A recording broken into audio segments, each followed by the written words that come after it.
सबसे पहले हमने अपने फ़ोन का नेट चला लेना है जी, मोबाइल डाटा ऑन कर लेना है। मोबाइल डाटा ऑन करने के बाद हमने अपने फ़ोन के गूगल में जाना है जी। गूगल में जाने के बाद गूगल के सर्च ऑप्शन में हमने टाइप करना है जी क्रिड CRID क्रिड वेरीफाई।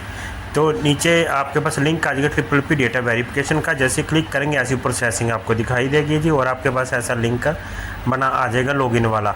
यहाँ पर जो है आपने DPO मैडम का फ़ोन नंबर डालना है। जैसे आप OTP लेके खोलोगे तो ऐसी आपको स्क्रीन दिखाई देगी। लेफ़्ट हैंड की तरफ जो है आपको 3 ऑप्शन दिखाई देंगे जी। यहाँ पर हमने काम करना है। दूसरे नंबर वाला जो सरल वाला है उसमें जैसे ही हम क्लिक करेंगे तो आपको डेटा दिखाई देना शुरू कर देगा। एक है पेंडिंग और दूसरा टैग्ड। तो हमने पेंडिंग वाले पे जैसे क्लिक करेंगे तो उसके आगे जो है आपको बच्चों की लिस्ट खुल जाएगी।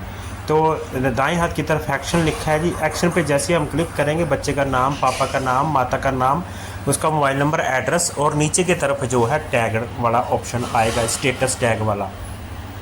स्टेटस टैग से ही हमारी कहानी शुरू होती है। इसी के बारे में मेरी वीडियो है। इसमें जाके हमने कैसे 3 ऑप्शनों का प्रयोग करना है। सबसे पहले ही फैमिली ID, दूसरा है ये डेथ, और तीसरा है माइग्रेटेड। तो पहले मैं आपको पहले ऑप्शन फैमिली ID के बारे में बता देता हूँ। अगर आपके पास फैमिली ID है, बच्चा आपके सर मिल गया है एरिया में, तो आप उस बच्चे की फैमिली ID भर दीजिए। फैमिली ID भरने के बाद जो है उस परिवार के पूरे सदस्यों का नाम आएगा, तो आप उनके नाम मैच कर लीजिए, उसके पापा का, मम्मा का, और आप सेव कर दीजिए। दूसरा है जी डेथ वाला।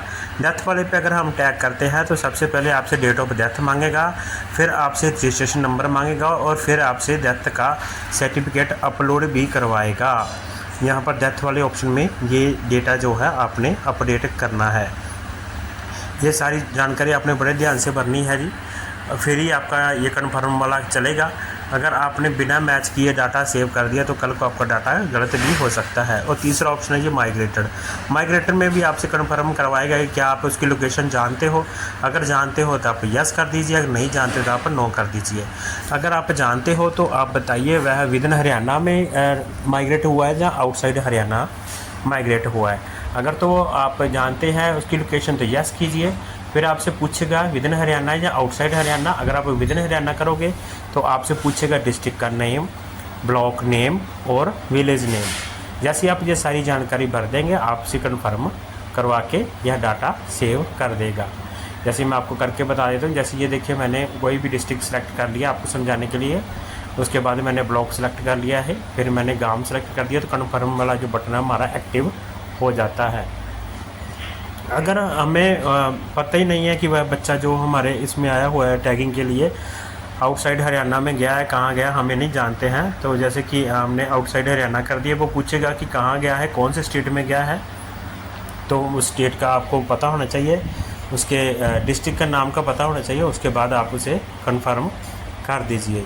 अगर आप लोकेशन जानते हैं तो तभी यह ऑप्शन आपसे पूछेगा, आपने यह ऑप्शन भरने हैं। अगर आप लोकेशन जानते नहीं हैं तो आप नो करके सीधा सबमिट करवा सकते हैं जी। इस प्रकार से ये जो सारा डाटा था आपका टैगिंग वाला था जी, फैमिली ID, डेथ और माइग्रेशन। तो ये थी मेरी वीडियो जी क्रिड PPP में आए नए ऑप्शन के बारे में। ABHB सरल के डेटा जो अनमैच पाया गया है उसको अपडेट करने के बारे में। यदि आपको वीडियो थोड़ी सी भी अच्छी लगी है तो आप वीडियो को लाइक कर दीजिए। यदि आपको कोई डाउट है तो आप हमें कमेंट ज़रूर कीजिए। और अगर आपको वीडियो थोड़ी सी भी अच्छी लगी है तो चैनल को सब्सक्राइब जरूर कीजिए, आपसे रिक्वेस्ट है। और ज़्यादा से ज़्यादा वीडियो को शेयर करें ताकि और भी ज़िलों में इस वीडियो का लाभ मिल सके। वीडियो पूरी देखने के लिए आप सभी का बहुत बहुत धन्यवाद। Thank you.